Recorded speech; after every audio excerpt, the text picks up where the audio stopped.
Shown you, life along the Gaza border is rough, but residents aren't about to run away. Do they have hope for a different future? Take a look. Eliyahu McLean lives just 7 miles from the border of the Hamas-controlled Gaza Strip.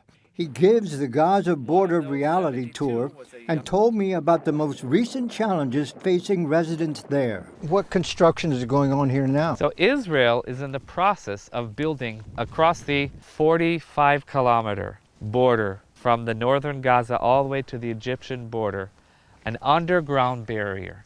Because right here is where some of the underground tunnels were built by Hamas, and the fighters popped up here. So up to 50 yards deep, all the way to the underground aquifer, Israel is drilling holes, filling it with cement, and in between the different cement pillars are sensors. Basically, they're creating an impenetrable underground barrier that no tunnel can make it under.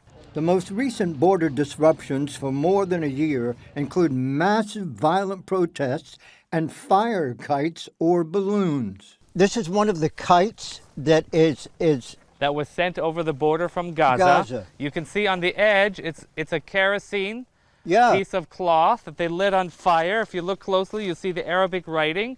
And this kite, the idea was that it would land in a field or a forest across the Israeli border and light things aflame. Does it work? Unfortunate reality is that we've lost hundreds of thousands of dollars of agricultural produce. Whoa. We've had thousands and tens of thousands of acres of national parkland totally burned to the ground. Sometimes it's in the form of balloons. And you know, it's very hard to tell children, you see balloons in the sky, you want to run after it, that there might be a warhead on the end of the balloon.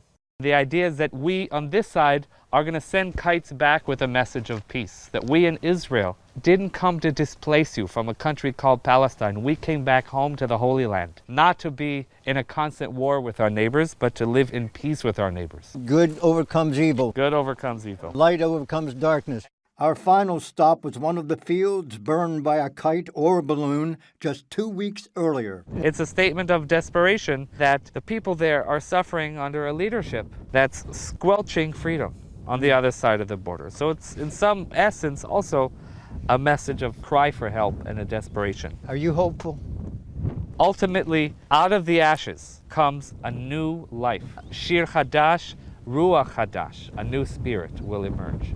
And that new spirit is the spirit of determination, the spirit of prayer, the spirit of hope in the midst of a campaign of fear. Peace and love will prevail. That's the idea. You believe that? Hashalom yinatzech. I do believe. I'm praying for peace in every prayer that I say, every single day, over and over again, that the creator of the universe, the God of Abraham, Isaac, and Jacob will hear our prayers and not allow us to be driven from this land, but to allow us to flourish in this land. Our destiny is to live as neighbors. Whether we like it or not, we are neighbors.